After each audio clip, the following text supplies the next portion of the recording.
Hello everyone, today we're taking a look at the DarkStar25, much like the DarkStar22, but just in a 2.5-inch prop. In this video, I do the cinematic sort of flight. You'll see the DVR view, the in-goggle view, as well as the Rocksteady view from the 04 Pro. You can mount an 04 wide in this, but that is not included in this particular video, but it will be an option from GepRC when it does launch.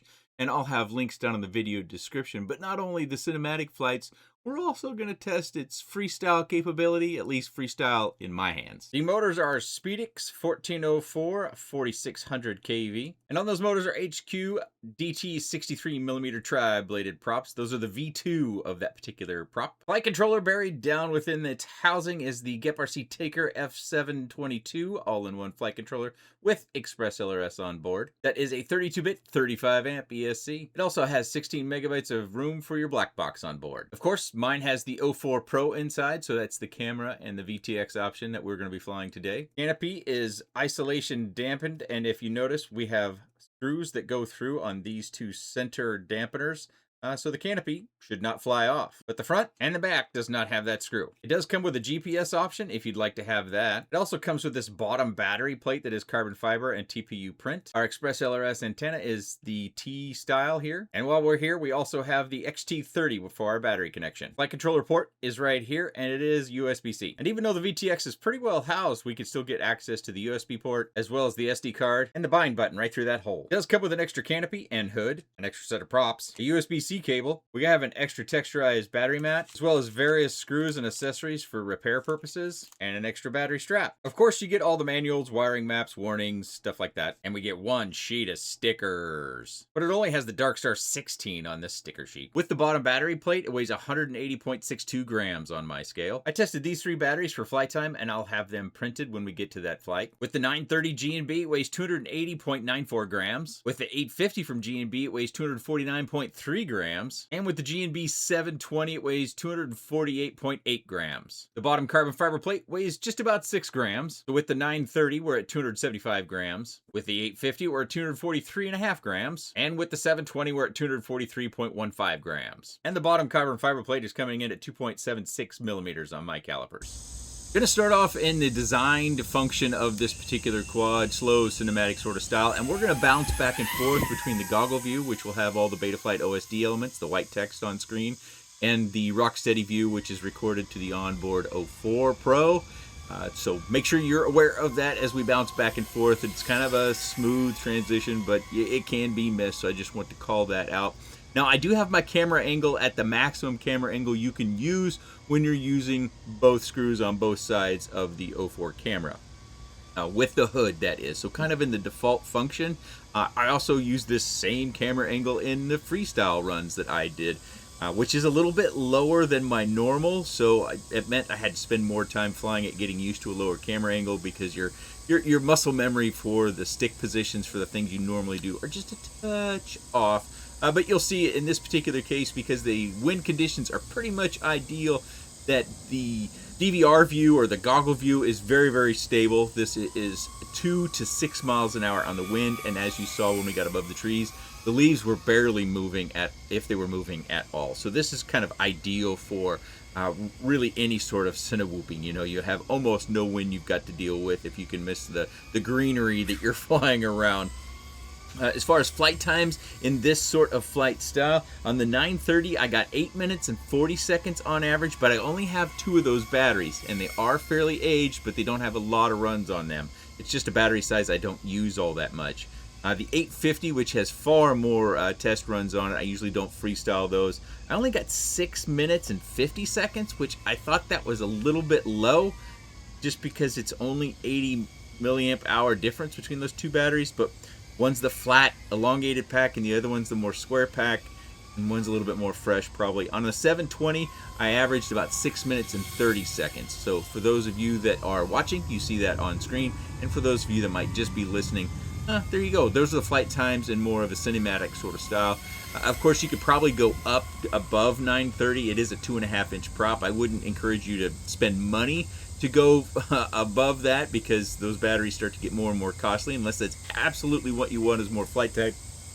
Maybe you're using GPS and you're going for really long runs, and you just need that extra flight time. I get it.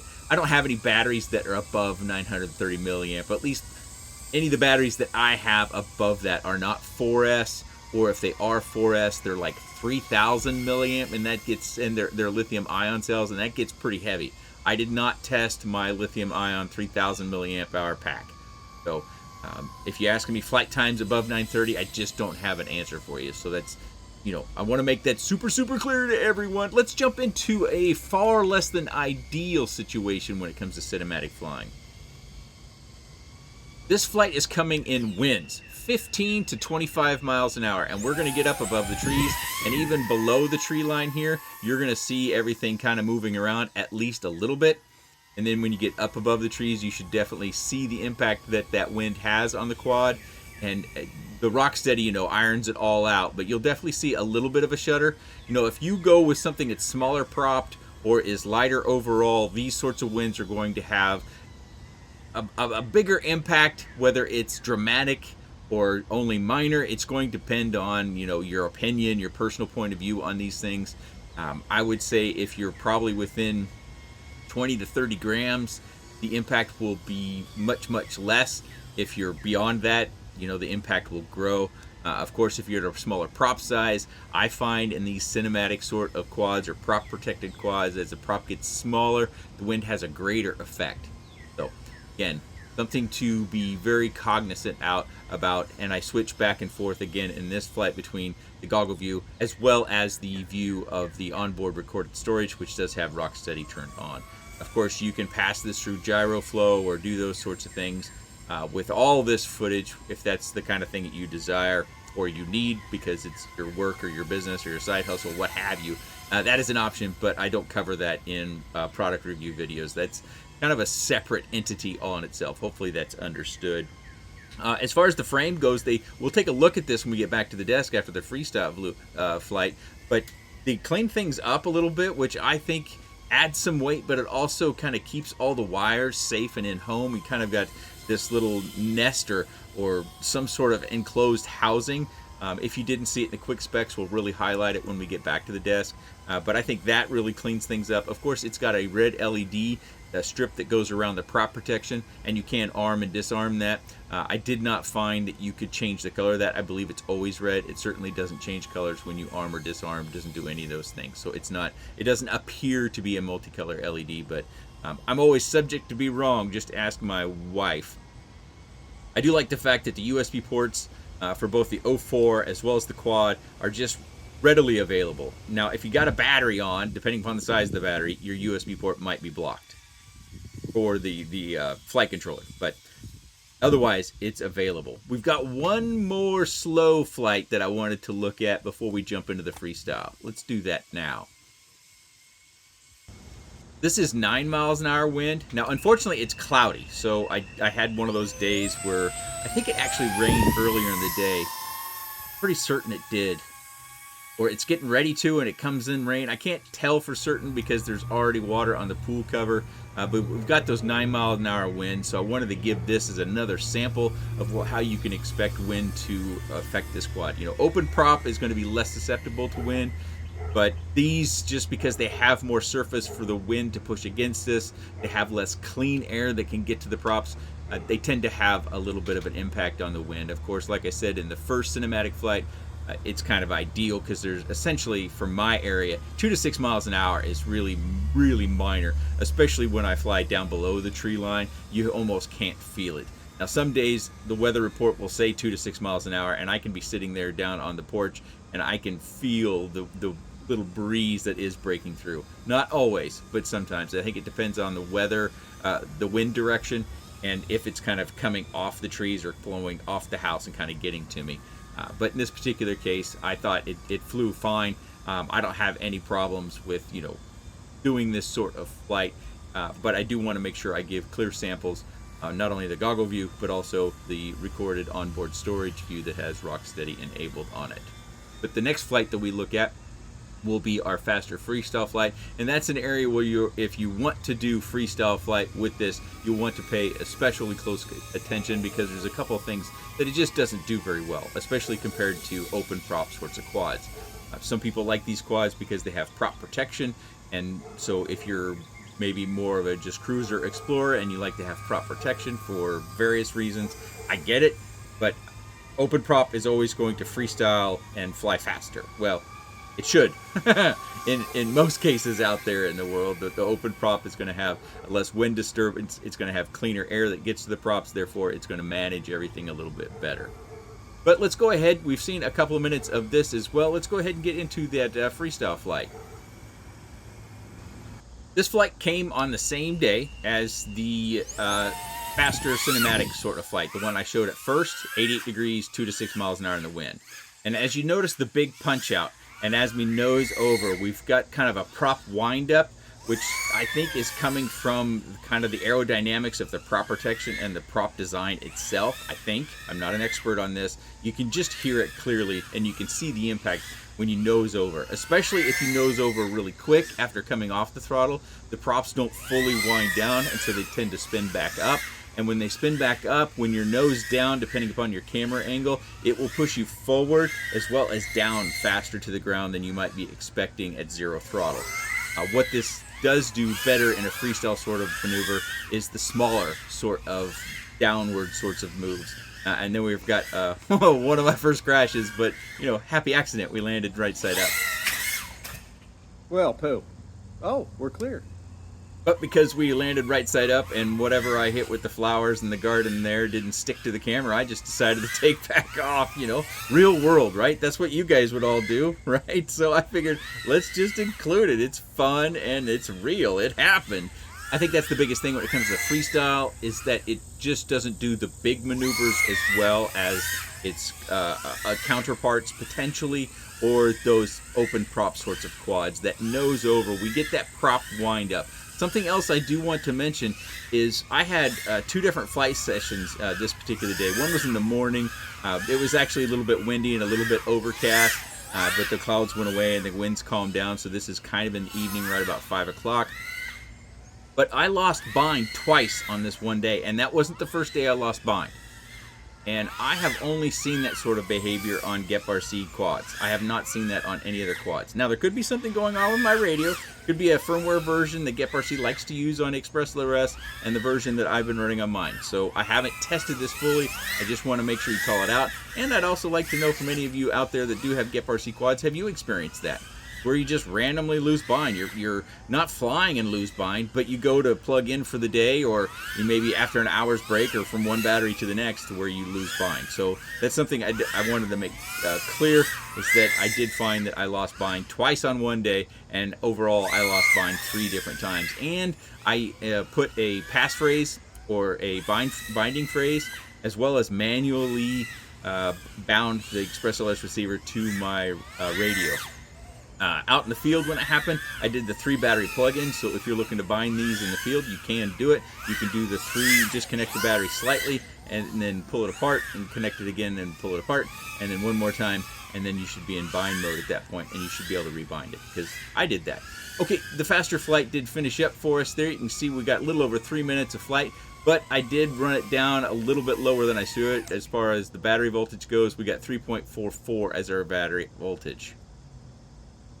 So one of the highlight, they made this, I would kind of consider this a nest or tub design, where you have all this plastic up above that encompasses all your wiring. And if you look in there, it's real clean. We've just got that one wire that goes up to the VTX, and then you can kind of see the one that goes up to the camera, of course, and then it goes up to our antenna back here. But it's real clean, and it keeps all the wires, the LED wires, the connector down here for the VTX, as well as, you know, anything else that might be in there. It keeps those things kind of nice and clear. So if you do, you know, get into a situation where wires could get snagged if it wasn't so enclosed, it wouldn't in this particular case. You can see I've got some schmutz on my props. Also, that this is where the GPS would normally go. It looks like it would be an M10.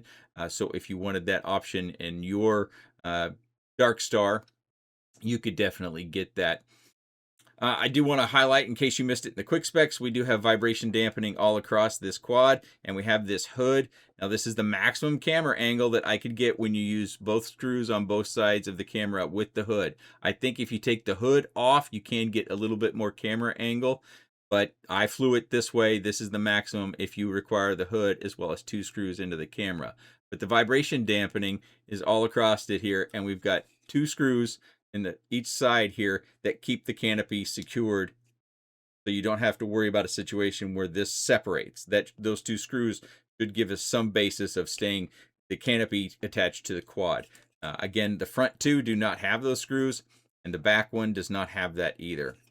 The antennas are secured in nicely. You know, I showed you the one crash I had, but I landed right side up. There were other crashes where I bottomed out and tumbled in the grass, stuff like that. I didn't have any issues with the antennas coming out or coming dislodged from their home, so that's a good thing in my particular opinion. If we look around on the construction on the bottom, it's not a typical arm design. They've got a cube design here, so you have relatively thick areas of connection points of the arms, if we want to call them that, to the main port of the frame. Let me take this out so we can get a little bit of a cleaner view. We have this mat that's got a little bit of a soft texture to it. It's not a harsh texture, and you can see where our motor wires are kind of routed along these little sections. This is also the one area that I think on both sides that would be most subject to breakage, because it is thin and you do have a sharp angle at the top and the bottom. It's not an exact corner. It's a little bit rounded in there, but that's the one area where I think we might get some breakage if we were to really hit hard on the sides. I didn't, obviously mine is fine, but that's when I look at this design, we've got a lot of strength built into the outside, but that might be an area of weakness. I'm not saying it is, I'm just saying it might be, or if there is an area of weakness, it would be in this area. You might say the same about this area out here as well. We've got one little wire running down through here. But this battery style, with these 2 pieces holding your battery strap, it is going to restrict you a little bit. This battery just barely fit, and I'll get my calipers out and we can measure that distance. So I'm not including anything in the battery strap here, and it looks like we're getting 33 millimeters side to side. So that would be the absolute maximum side. And then if you include the strap, it's going to be slightly less. Looks like, 1.5 millimeters less.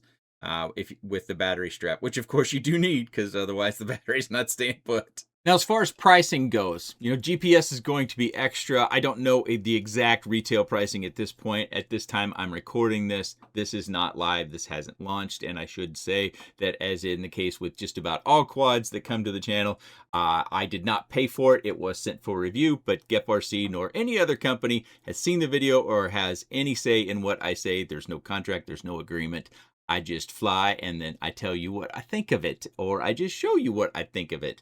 The price with the 04 Pro is going to come in right around $400, it looks like. You can get it without the 04 Pro, which I think they listed as WTF on their site.